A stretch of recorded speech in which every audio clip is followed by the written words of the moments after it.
प्रयास करो बताने का। बता सकते थे, आपका शरण में आते नहीं गुरुजी। चमड़ी पर सफेद दाग आने लगते हैं, किसी के काले आने लगते हैं। 6 महीना से बीमार है, मैं सब डॉक्टर के पास लेके थक गया, कोई टेस्टिंग में कुछ नहीं आ रहा। बिल्कुल मेरी गारंटी है खूब आगे जाएगी, लेकिन डर लगता है उसका। मैं आपके लिए एक ऐसी चीज लिख रहा हूं, वो सही हो तो बताना। सुबह से लेकर शाम तक का लंगर होगा। कल खुदा का लाभ नहीं मिला, थोड़ा भी लाभ नहीं मिला, एक्सिट होने से रंग बदल रहा है, कुष्ठ में बदबू आती है।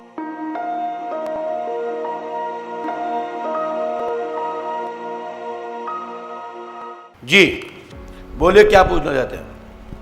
मेरी बेटी 6 महीना से बीमार है, मैं सब डॉक्टर के पास लेके थक गया, कोई टेस्टिंग में कुछ नहीं आ रहा, तो आपके पास आया हूँ। बेटी आई है? बेटी आई है। बुलाइए उसकी माँ। हाँ आई है। दोनों आ जाइए, बैठ जाइए। वाह, हमने ये आपके पिताजी का नाम क्या है? सरवन कुमार संघई। आपने किसी को बताया तो नहीं? हमने लिखा सरवन कुमार की पुत्री पर प्रेत बाधा है, चौकी रखी गई है। मुकेश गुप्ता पति का नाम है, तत्काल लाभ होगा। बच्ची 7 महीने से रोती है, झटके आते हैं और पढ़ाई करने में के दौरान मूर्छित होने की स्थिति बनती है। लाभ होगा, आशीर्वाद है। पांडुका सरकार की, पांडुका सरकार की। तुम्हारा नाम क्या है बेटा? नीतू। हमने ये नाम भी आपका लिखा है। तो गुड़िया का नाम? धृति। धृति। अब सोच लीजिए, हमने आपके बारे में लिखा है धृति जी।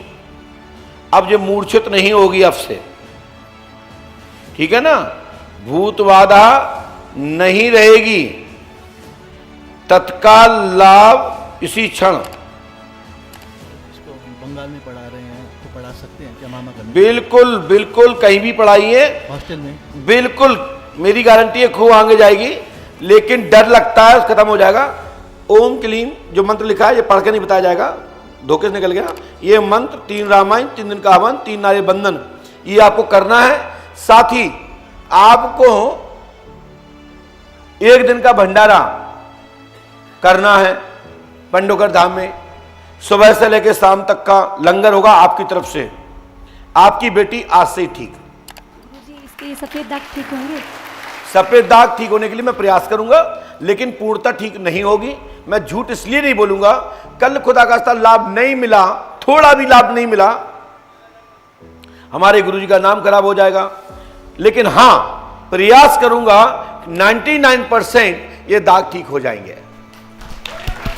सरकार की जय। 1% में, क्योंकि ये भूत बाधा नहीं है, ये कुष्ठ नहीं है, ये कोढ़ नहीं है, ये ब्लड में इंफेक्शन होने से रंग बदल रहा है। डॉक्टर ने भी बोला होगा, कुष्ठ में बदबू आती है। ये कुष्ठ नहीं, ये जीवाणु जब अंदर जो कीटाणु हैं, जो रूप बदलते हैं, तो चमड़ी पे कलर बदलने लगता है। जैसे बूढ़े बुजुर्ग लोगों की चमड़ी पर सफेद दाग आने लगते हैं, किसी के काले आने लगते हैं, ये एक चमड़ी इंफेक्शन है, ठीक है ना? लेकिन इसको भी कई लोग कुष्ठ रोग मान लेते हैं। तो भूत बाधा नहीं है, गारंटी हमारी है, लाभ होगा, आशीर्वाद है। अब आप आए कहां से? मैं एक खाली कागज ले रहा हूं, मैं इस पे, आप कहां से आए? माइक से बोलिए। नेपाल से आया हूँ। नेपाल से आए हैं? हाँ जी। मैं आपके लिए एक ऐसी चीज लिख रहा हूं, वो सही हो तो बताना। ठीक है गुरुजी। आपके पास नेपाल की करेंसी है क्या? है गुरुजी। है, क्योंकि आप नेपाल के तो होंगी, इसमें कोई बड़ी बात नहीं है। लेकिन हम एक नंबर लिख रहे हैं। देखो, किसी नोट में 808 है, जो डा ग्रुप 66 नंबर का नोट है। डा ग्रुप का हिंदी में डा का 66 में लास्ट अंक 808 है। मिलाइए, किसी में हो तो निकाल के देखो, निकाल के देखो बाहर। कहां है? दिखाओ। नेपाली अक्षर में लिखा हुआ 808। 800 वहां दिखाइए, यहीं से दिखाइए, यहीं से दिखाइए, यहीं से दिखाइए। अब सोचो, जब तुम्हारे जेब में, तुम्हारे पास करेंसी नेपाल की नोट के अंक लिखना, पढ़े लिखे और नेपाल वालों के लिए तो सोच का विषय है कैसे, और तुम्हारे पिता का नाम जानना कैसे, बता सकते हो? आप बता दीजिए, आप नेपाल से, हमारे बता दो, प्रयास करो बताने का। बता सकते थे, आपका शरण में आते नहीं गुरु जी। आप तत्काल में नीचे जाइए, आप किसी भी मन के व्यक्ति से एक नोट लेके आइए, जाओ लेके आओ, फिर वापस करवा देंगे, चिंता मत करना, जाओ लेके आओ। और बेटा आप देख लो, ये लैंड जा रहे हैं, ये नोट के अलावा दूसरा नहीं ला पाएंगे। जिससे लेना हो वो नोट एक निकालेंगे, वो नहीं देंगे पहला वाला, दूसरा देंगे, पता है यार। आप इनके परिचित हैं? ओ क्या बात है, क्या बात है।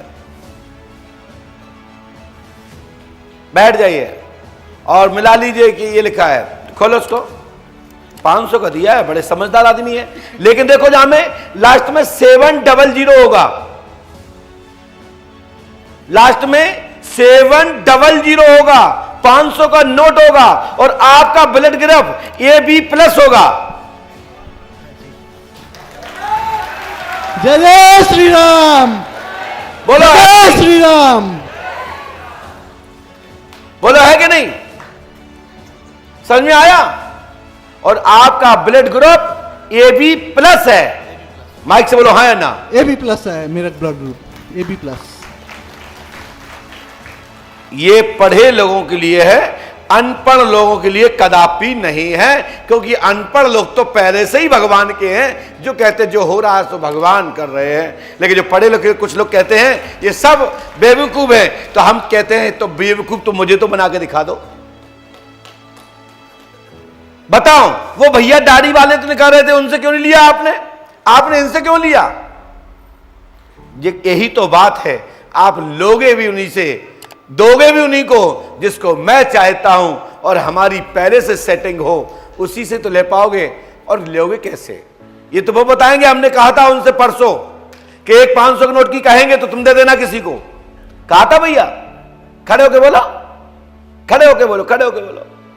हमने कहा था आपसे परसों दे देना इनको, नेपाल वालों को, तो फिर तुमने इनको क्यों दिया? बेचारा दाढ़ी वाला दे रहा था, तुमने क्यों ठोस दिया बीच में? सरकार की कृपा मानते हो? बोलो पंडोकर सरकार की, बोलिए पंडोकर सरकार की। क्या मुझे एक छोटी भाई भी चाहिए। भाई हो जाएगा, बड़ा भाई मैं बन जाऊंगा आपका। फिर क्या चलते? ठीक है, ये तो आशीर्वाद है, आशीर्वाद है। चिंता मत करो। एक बार नेपाल आइए आप। दरबार होगा कभी तो आएंगे, बाकी पशुपतनाथ भगवान के दर्शन करेंगे, क्योंकि पंडोकर धाम उन्नाव बालाजी का ही जो विग्रह स्वरूप है, काशी और नेपाल में यही का अंश वहां पर स्थापित है।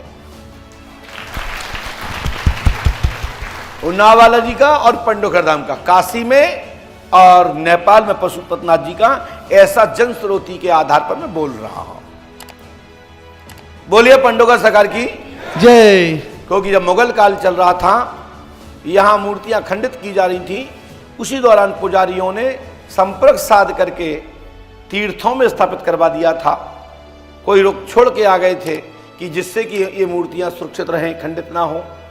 तो उस अवस्था में, जैसे अभी भी कुछ आताताई हैं जो आए दिन रामायण पढ़ते हैं, पुराण पढ़ते हैं, भगवान को, साधु संतों को, ब्राह्मणों को, गुरुओं को आलोचना करते हैं, गालियां देते हैं, ऐसे ही तथाकथित लोगों के कारण पूर्व में भी जब ऐसा आक्रमण हुआ तो हमारे महापुरुषों ने सुरक्षा की दृष्टि से कई मंदिरों को शिफ्ट किया।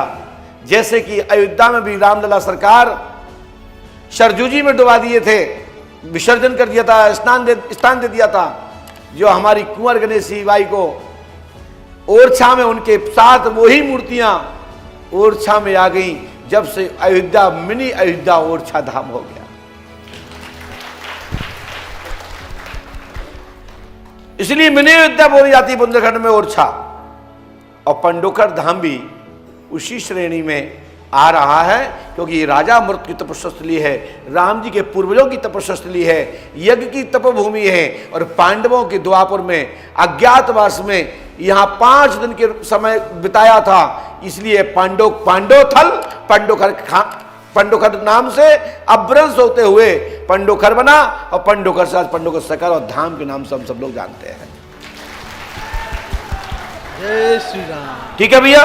और ये भंडारा आपका शीघ्र होगा और आज से हमारी बॉडी को कुछ नहीं होगा। हाँ, माइक से बोलो। कल ही कर लेंगे गुरुजी आप इतना भंडारा। पैसा ही नहीं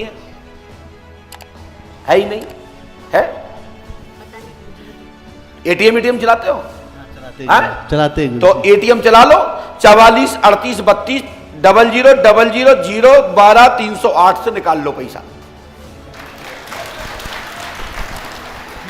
आपका एटीएम जो होता है ना, उसका नंबर है 44 38 32 00 00 01 2308। पक्का 100% होगा, मैं गारंटी देता हूं। बहुत चलाते हो आप? तुम इतने चलाते हो? अच्छा दिखाओ सामने।